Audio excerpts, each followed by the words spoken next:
É muito interessante quando nós temos alguém para nos ensinar algo, fica bem mais fácil a gente aprender e, e saber também o que fazer com aquilo que a gente aprende. Jesus ele nos ensina a adorar a Deus. Ele, quando eu conversava com a mulher samaritana, ele disse que o Pai procura adoradores que o adorem em espírito e em verdade. E sempre temos a questão o que realmente agrada a Deus em nossa adoração. Nós vimos que Deus deseja que os seus adoradores vivenciem ao longo dessa experiência um crescimento espiritual, num relacionamento bem perceptível, quase que palpável, de uma fé que, além de praticada, ela é expressada e ela enriquece a existência daquele que é um adorador. Então nós podemos pensar que, como Pai, Deus como Pai, Ele nos orienta como filhos e como deve ser este relacionamento. Jesus, Ele faz isso. Ele ficou 3 anos com os discípulos, preparando esses discípulos para continuar a missão, que é de levar a mensagem de amor ao mundo.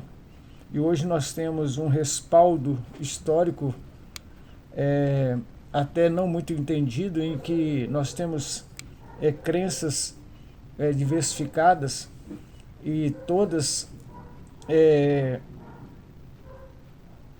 pela via do cristianismo, por aquilo que veio de Cristo. Durante o seu ministério, Cristo aqui na Terra, ele mostrou como é o verdadeiro relacionamento com Deus. E nós vamos então perceber que ele traz para nós o significado realmente do que é uma relação com Deus, com o Pai. Ao ponto dele dizer, né, que o Pai que o enviou o ama e revela a ele todas as coisas, e essas coisas reveladas a ele, ele o faz também ser revelada a nós que recebemos a ele pela fé, ao ponto de quem vê o Filho vê o Pai, ao ponto de dizer, Jesus diz que eu e o Pai somos um. E agora então nós vamos entrar dentro de uma dimensão de uma adoração em que nós percebemos o Emanuel, o Deus entre nós, o Deus encarnado em seu Filho Jesus. Nós percebemos que nós vamos sair de uma dimensão apenas histórica, testamentária, né?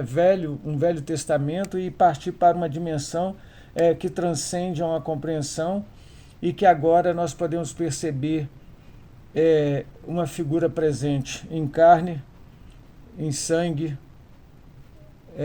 tem um pulsar, tem um sentimento, tem um toque, tem algo mais do que simplesmente aquilo que veio revelado por meio do Velho Testamento e por meio dos profetas. E nós temos em Hebreu dizendo, Deus falou de várias maneiras pelos profetas, e no último tempo tem nos falado pelo Filho, pelo seu Filho Jesus. Então Jesus nos ensina que é preciso nos dispormos para sermos adoradores. O que significa isso?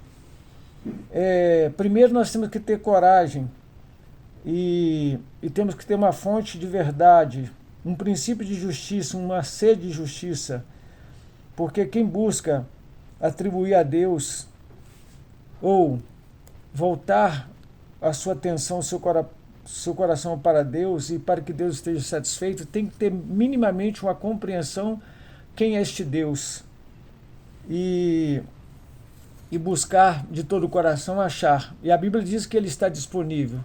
Buscar-me-eis e me achareis quando me buscar de todo o vosso coração. Então, quando a pessoa procura Deus, ela encontra. Nós temos em Mateus 7,7, nós somos desafiados a pedir, buscar, bater, insistentemente. Não apenas ficar num desejo, mas num movimento, num encontro,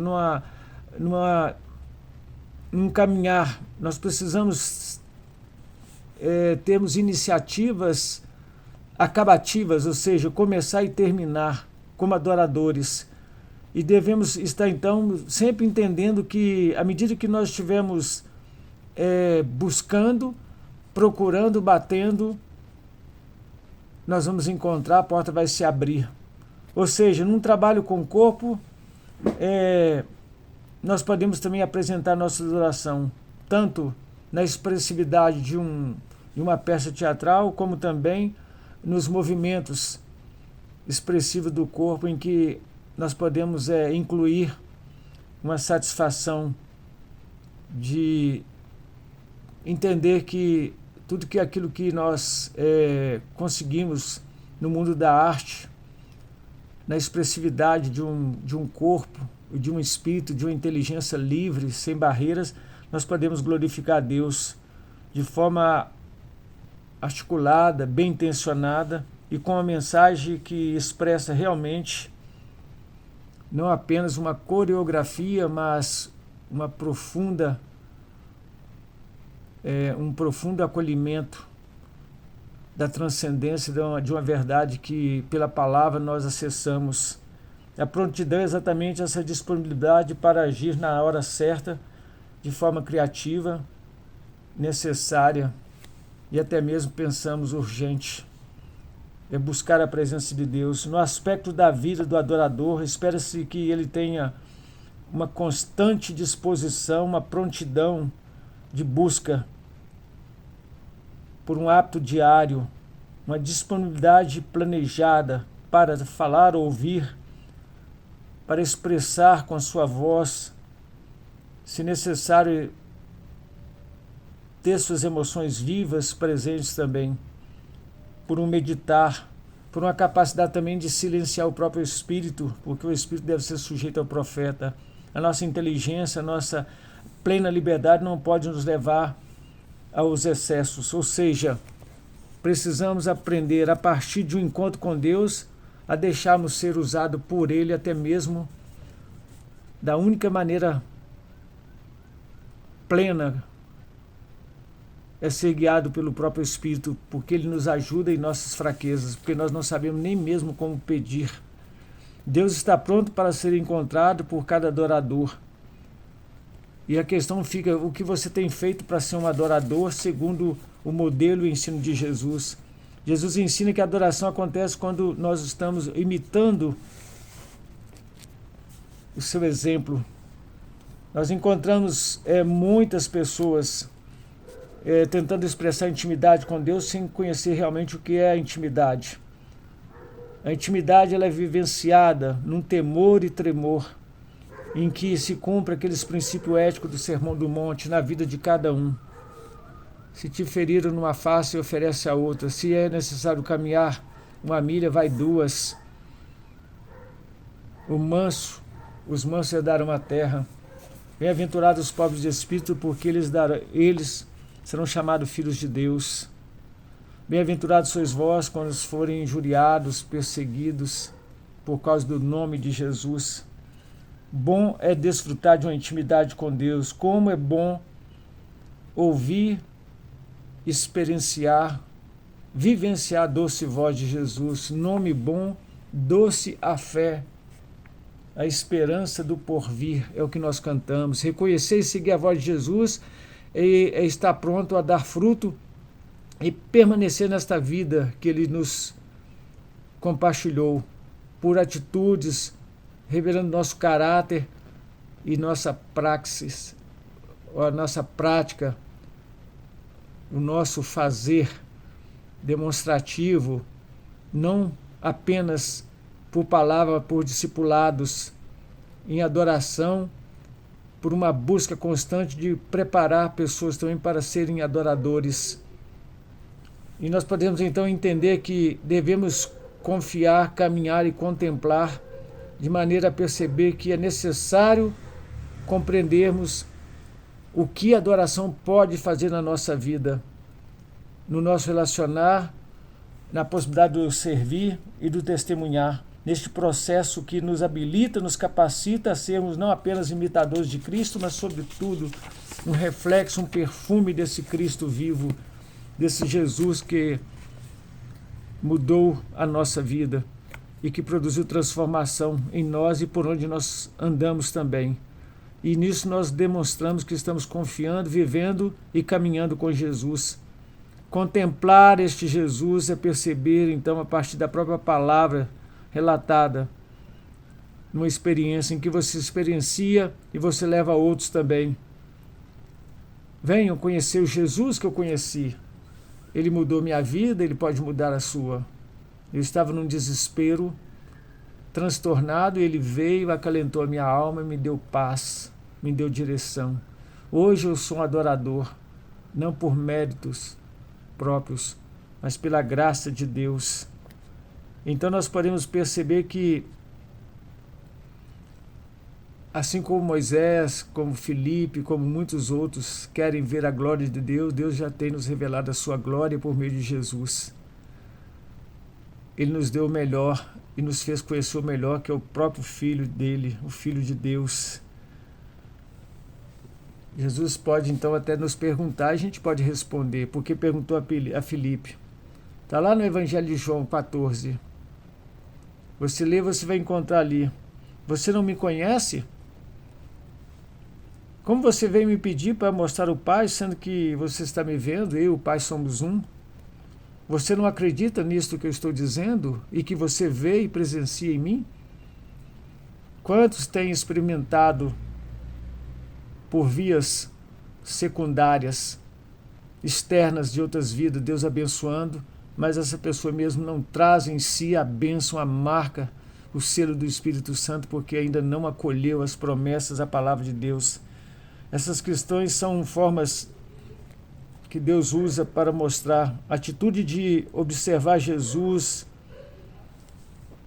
perceber o Pai e perceber que ambos estão juntos. Isso clarifica e nos traz pressuposto de que a obra, a palavra viva, o próprio Cristo, ele expressa assim a profunda unidade. Nele, por ele, todas as coisas foram criadas. E glória, pois, a ele, ao Filho de Deus. Jesus, num gesto amoroso, compartilha de maneira encorajadora os seus discípulos. Digo-lhes a verdade, aquele que crê em mim fará também as obras que tenho realizado, fará coisas ainda maiores do que essas, porque eu estou indo para o Pai. E eu farei o que vocês pedirem em meu nome, para que o Pai seja glorificado no Filho. O que vocês pedirem em meu nome, eu o farei. Jesus então desafia os discípulos a acreditarem que ele tem poder de realizar tanto aquilo que ele fez e deixou demonstrado, como também ele pode fazer com que os discípulos realizem em seu nome grandes obras. Quem reconhece que as obras dele são as obras do Pai, o imitará, seguirá o seu exemplo. E quem seguir estará estendendo esta obra de maneira quantificada. Qualificada será por Deus. E isso chegará em lugares onde somente o poder do Espírito Santo pode levar. Só o Espírito Santo pode conduzir tua vida. É um lugar frutífero. Na carne você nunca frutificará. Nesse sentido, nós podemos perceber que os discípulos de Cristo devem imitar o seu mestre, percebendo que Jesus, ele tinha um princípio. Assim como o Pai me enviou, eu vivo pelo Pai, e aquele que de mim se alimenta viverá por mim. Assim como o Pai me enviou, eu vivo pelo Pai. Aquele que de mim se alimenta viverá por mim. Jesus vivia para e por Deus, mostrando que todos deveriam estar se colocando na sua presença como verdadeiros imitadores. Paulo nos convida a isso dizendo: sede meus imitadores como eu sou de Cristo. Ele mediou ali uma referência, mas na verdade o sentido todo, e o sentido da referência plena é Jesus. O sentido pode ser vários e muitas referências, mas ali Paulo está dizendo: sede meus imitadores como eu sou de Cristo. Você teria uma ponte para olhar o exemplo, o caráter deste homem valoroso. Você teria também aqueles que trilharam o caminho como apóstolos, como discípulos de Jesus. E finalizando então, Jesus ensina que a adoração ela acontece quando nós estabelecemos um profundo relacionamento com Deus, num contato diário, sistemático, disposto, nessa uma relação em que nós percebemos o acolhimento da promessa de Deus e percebemos a glória da palavra revelada, produzindo resultados que nos leva a abraçar e nos ver no reino de Deus, num testemunho, num serviço ao próximo. Adorar é o propósito da nossa existência e testemunhar é uma extensão da vida em adoração. E ao transbordar da graça de Deus, por meio da presença graciosa do Espírito Santo, que nos leva a sermos dependentes, tanto para sermos obedientes, como também para termos a bênção da fidelidade. Pela graça, somente pela graça e na dependência de Deus. E que Ele nos abençoe.